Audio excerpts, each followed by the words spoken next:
আসসালামু আলাইকুম প্রিয় দাখিল অষ্টম শ্রেণীর শিক্ষার্থী বন্ধুরা, আশা করি তোমরা সবাই ভালো আছো। রবিউল এডুকেয়ারের আজকের এই আয়োজনে সবাইকে স্বাগত জানাচ্ছি। সাথে আছি আমি এমডি রবিউল হক। আজকে আমি তোমাদের আসন্ন বার্ষিক পরীক্ষা 2025-এর কোরআন মাজিদ ও তাজবিদ বিষয়ের প্রশ্ন নিয়ে আলোচনা করব।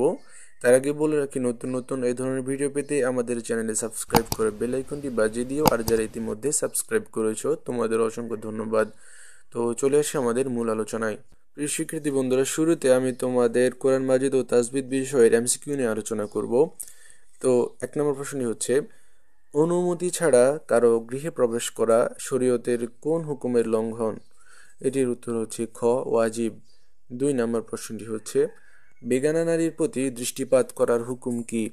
এটির উত্তর হচ্ছে ক, হারাম। 3 নম্বর প্রশ্নটি হচ্ছে, শিরক প্রথমত কত প্রকার? এটির উত্তর হচ্ছে ক, 2 প্রকার।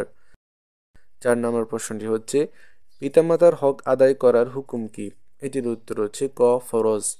5 নম্বর প্রশ্নটি হচ্ছে, নিসফুন শব্দের অর্থ কি?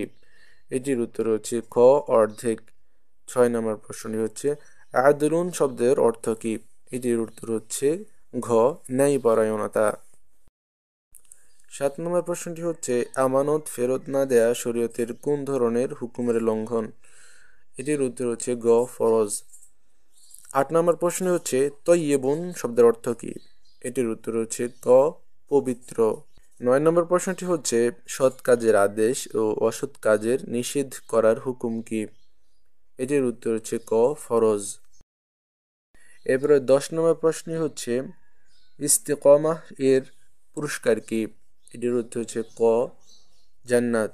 11 নম্বর প্রশ্নটি হচ্ছে, সুদ দেওয়া ও নেওয়ার হুকুম কি? এইটির উত্তর হচ্ছে ক, হারাম।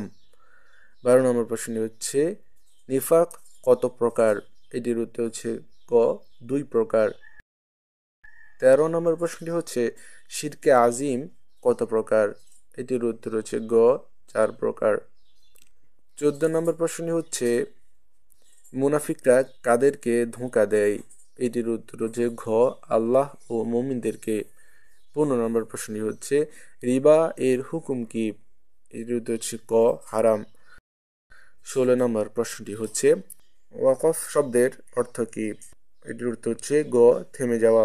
17 নম্বর প্রশ্নটি হচ্ছে, পদ্ধতিগতভাবে ওয়াকফ কয় প্রকার? এটির উত্তর হচ্ছে খ, 4 প্রকার। 18 নম্বর প্রশ্নটি হচ্ছে, অতিরিক্ত আলিফ কত প্রকার? এটির উত্তর হচ্ছে ক, 2 প্রকার। 19 নম্বর প্রশ্নটি হচ্ছে, সাক্তা অর্থ কি? এটির উত্তর হচ্ছে ক, বাধা দেওয়া। 20 নম্বর প্রশ্নটি হচ্ছে, কোন চিহ্ন থাকলে সাক্তা করতে হবে? এটির উত্তর হচ্ছে গ, সিন। প্রিয় শিক্ষার্থী বন্ধুরা, এই ছিল তোমাদের এমসিকিউ প্রশ্ন এবং উত্তর। প্রিয় শিক্ষার্থী বন্ধুরা, এই ছিল তোমাদের এমসিকিউ প্রশ্ন ও উত্তর। এরপর আমরা চলে যাব 2 নম্বর প্রশ্নে, যেখানে রয়েছে অনুবাদ লেখো যে কোনো 3টি। এখানে তোমাদের 5টি আয়াত অথবা সূরা দেওয়া আছে। তোমাদেরকে যে কোনো 3টি আয়াত অথবা সূরার অর্থ লিখতে হবে বাংলাতে।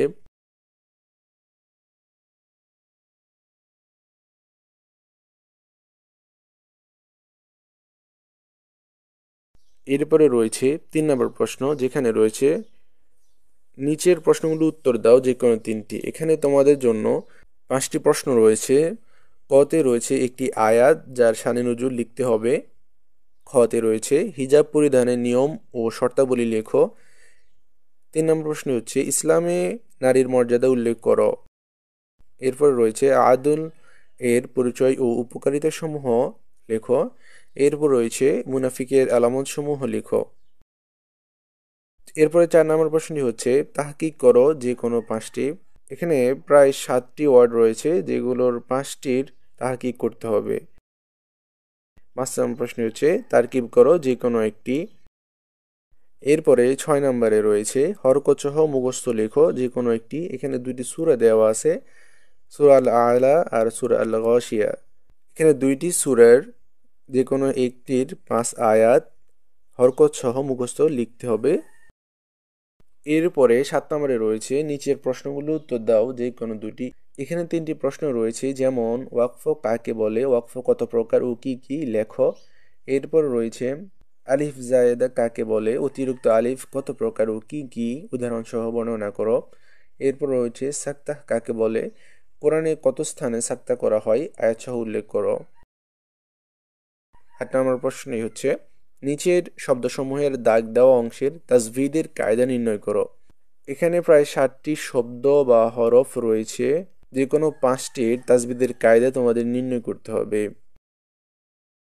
প্রিয় শিক্ষার্থী বন্ধুরা, সর্বশেষ তোমাদের মৌখিক অংশ থাকবে। প্রিয় শিক্ষার্থী বন্ধুরা, এখানে 9 নম্বরে রয়েছে সূরা আল গাশিয়ার 5 আয়াত, যেটা তোমাদের দেখে দেখে তেলাওয়াত করতে হবে। এরপর 10 নম্বরে রয়েছে তাজভিদের কায়দা বলো। এখানে মুখে মুখে নিচের শব্দগুলোর কায়দা বলতে হবে। 11 নম্বর প্রশ্নে রয়েছে সূরা আল ফজরের প্রথম 5 আয়াত মুখস্থ বলো। প্রিয় শিক্ষার্থী বন্ধুরা, এই ছিল তোমাদের কোরআন মাজিদ ও তাজভিদের প্রশ্ন আলোচনা। তো আশা করি আজকের এই ক্লাস তোমাদের ভালো লেগেছে। তো আগামী ভিডিওর আমন্ত্রণ জানিয়ে আজকের মতো এখানে বিদায় নিচ্ছি। সবাই ভালো থাকো, সুস্থ থাকো। আল্লাহ হাফেজ। আসসালামু আলাইকুম।